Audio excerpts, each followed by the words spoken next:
They say the greatest trick the devil ever pulled was convincing the world he didn't exist, but these con men would give him a run for his money. Welcome to the beguiling world of deception, where charm is a weapon and trust a trap. For as long as money and power have existed, there have been those who would take them through cunning rather than hard work. These are the con men, the swindlers, the fraudsters. They are the charming tricksters who play on human vulnerability, exploiting trust and greed to turn a profit. From the bustling streets of 19th century London to the glittering skyscrapers of modern Wall Street, these master manipulators have left their mark. They've shaped history, toppled empires, and forever changed the way we see trust and honesty. Their stories are a fascinating blend of charm, audacity, and sheer unadulterated gall. In this video, we'll be delving into the lives of 20 such men who've etched their names in the annals of deceit. Men like Charles Ponzi, whose infamous scheme still bears his name, Bernie Madoff, the Wall Street titan who fell from grace in the most spectacular fashion, Frank Abagnale Jr., whose youthful exploits were so extraordinary they inspired a Hollywood film, and Victor Lustig, a man so audacious he sold the Eiffel Tower, not once but twice. We'll explore the stories of men like Gregor McGregor, who created an entire country out of thin air, and Alan Stanford, whose high-flying lifestyle was funded by one of the largest Ponzi schemes in history. These are but a few of the names we'll be discussing. Each of them unique, each of them fascinating, and each of them a master of the art of deception. Their stories serve as a stark reminder of the power of greed, the allure of easy money, and the dangerous charm of a convincing liar. So pull up a chair, pour yourself a drink, and brace yourself. You're about to embark on a journey into the dark and twisted minds of some of history's greatest swindlers. So get ready for a journey into the dark and twisted minds of some of history's greatest swindlers. Our story begins with Charles Ponzi, the man whose name became synonymous with financial fraud. Born in Italy in the late 19th century, Ponzi immigrated to the United States in search of fortune.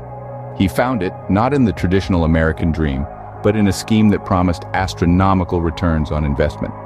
Ponzi lured investors with the promise of a 50% return in just 45 days, a scheme based on the arbitrage of international reply coupons.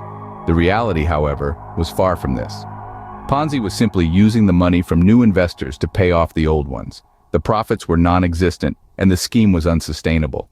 The fallout was catastrophic. Thousands of investors were left penniless, and Ponzi's name became a byword for financial chicanery. His downfall was swift and brutal, a stark reminder of the dangers of unchecked greed. Ponzi set the standard for financial fraud, but he was just the beginning.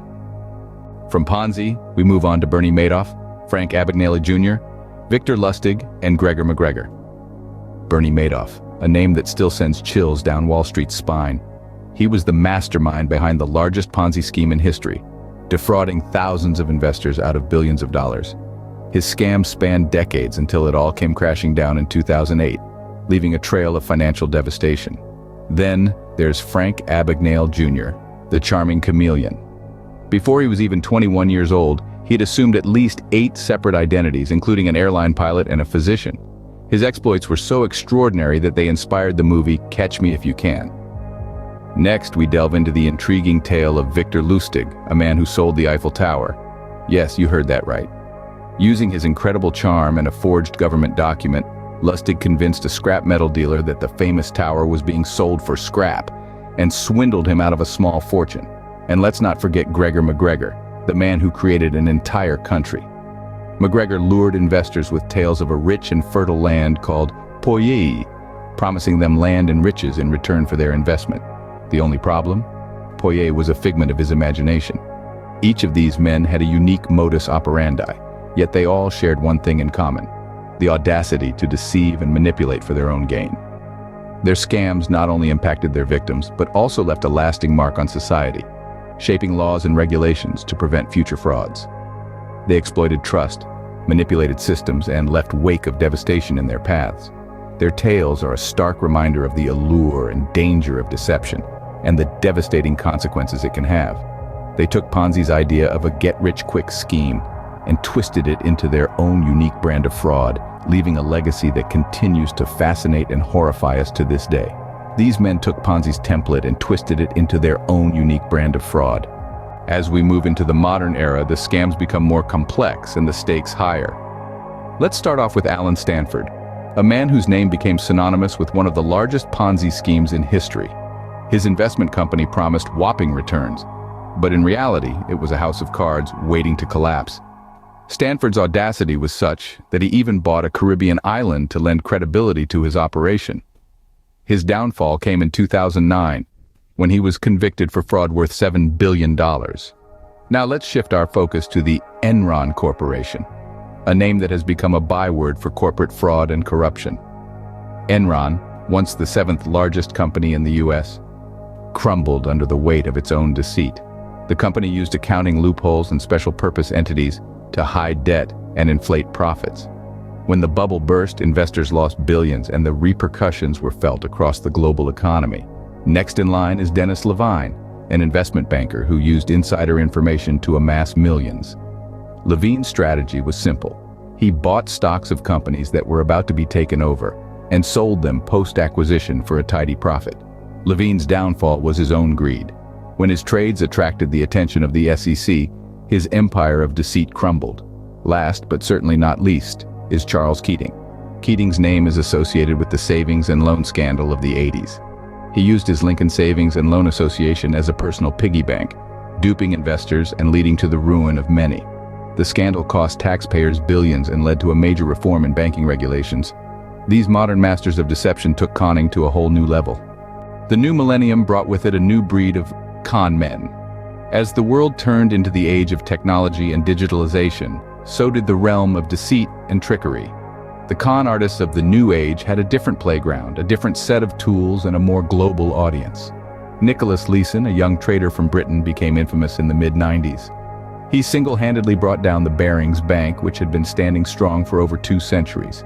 His reckless speculation and unauthorized trading led to losses amounting to more than £800 million, causing the bank's inevitable collapse.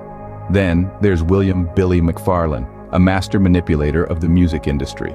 With a charming personality and a knack for storytelling, he lured investors into funding his fictional music platform. McFarlane's fraudulent promises of high returns were as fictitious as his platform, leaving his investors high and dry. Meanwhile, across the pond, Robert Maxwell, a media magnate, was busy robbing from his own companies. He misappropriated hundreds of millions from his business's pension funds to keep his empire afloat. His untimely death left behind a legacy of deceit and a gaping hole in the pockets of countless retirees. Jeffrey Skilling, the former CEO of Enron Corporation, became the poster child of corporate fraud. He masterminded one of the most infamous accounting scandals in history, manipulating Enron's financial statements to present a rosy picture, while the company was actually hemorrhaging money. And who can forget Jordan Belfort, the Wolf of Wall Street? His high-energy sales tactics and a total disregard for legal boundaries helped him build a brokerage empire. However, his empire was built on a foundation of securities fraud and money laundering, which eventually led to its downfall. These New Age swindlers brought the art of the con into the 21st century. They didn't need a fast talk or a clever sleight of hand. All they needed was a knack for manipulation and a world increasingly dependent on trust. They are a stark reminder that the con game has evolved, and vigilance is our only defense. Not all cons are about money, some are about power, prestige, and even identity. Let's delve into the world of the unconventional con artists. The ones who were not just satisfied with financial gains but sought something deeper, something more profound. These are the tales of Ferdinand Waldo Demara, Anthony Gignac, James Paul Lewis Jr., Sam Israel III, and Gerald Barnbaum. Ferdinand Waldo Demara, the great imposter, was a master of disguise. Throughout his life, he assumed various identities, from a monk to a surgeon, even performing successful surgeries aboard a Canadian Navy destroyer during the Korean War. He was less interested in monetary gain and more in the thrill of living another person's life. Then we have Anthony Gignac, who claimed to be a Saudi prince. His obsession with power and prestige led him to deceive elite circles in Miami, living a life of luxury on other people's dime. James Paul Lewis Jr. was another peculiar case. His Ponzi scheme defrauded investors of over $200 million, but what makes him stand out is his claim of divine inspiration. Lewis believed that God was guiding his actions, blurring the lines between religious devotion and criminal deception. Sam Israel III, a hedge fund manager turned con artist, is another fascinating character. He fabricated a secret market known as the shadow market to lure in investors. Israel's deception was not just about money, it was about creating an illusion of power and exclusivity. Lastly, Gerald Barnbaum, a man who stole a doctor's identity and practiced medicine for over 20 years without a license. His con was not about financial gain, but the prestige and respect that comes with the title doctor. These unconventional cons remind us that deception can come in many forms.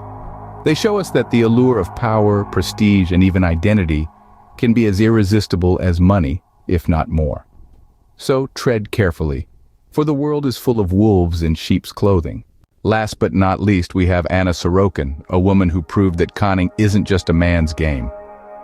Born in Russia in 1991, Sorokin moved to New York City, where she transformed herself into Anna Delvey, a wealthy German heiress. With a carefully crafted persona, she managed to deceive New York's elite, enjoying a lavish lifestyle without spending a dime of her own money. Sorokin had a unique approach to deception. Instead of relying on financial trickery, she used social engineering. She mastered the art of illusion, creating a world where she was the star and everyone else was just living in it. She manipulated people's perceptions and exploited their trust, demonstrating that the most dangerous cons don't always involve money. And when the truth finally came out, it shocked the world. Sorokin was no heiress, but a young woman from a middle-class Russian family. Sorokin showed us that anyone, regardless of gender, can master the art of the con. From Ponzi to Sorokin, these con artists have left an indelible mark on history. Their stories are woven into the fabric of our society, each one a fascinating study in the art of deception. These 20 men and women, from Charles Ponzi to Anna Sorokin, used their wit, charm, and audacity to pull off some of the most audacious cons in history. Charles Ponzi, the man whose name is now synonymous with financial fraud, promised investors sky-high returns and used the funds from new investors to pay off the old ones. Bernie Madoff, following in Ponzi's footsteps, executed a similar scheme on an even grander scale, defrauding thousands of investors out of billions of dollars. Frank Abagnale Jr., the inspiration behind the hit movie Catch Me If You Can, impersonated everyone from an airline pilot to a doctor. Victor Lustig, the man who sold the Eiffel Tower, not once but twice. Their scams have had a profound impact on society, leading to stricter regulations and a greater awareness of fraud.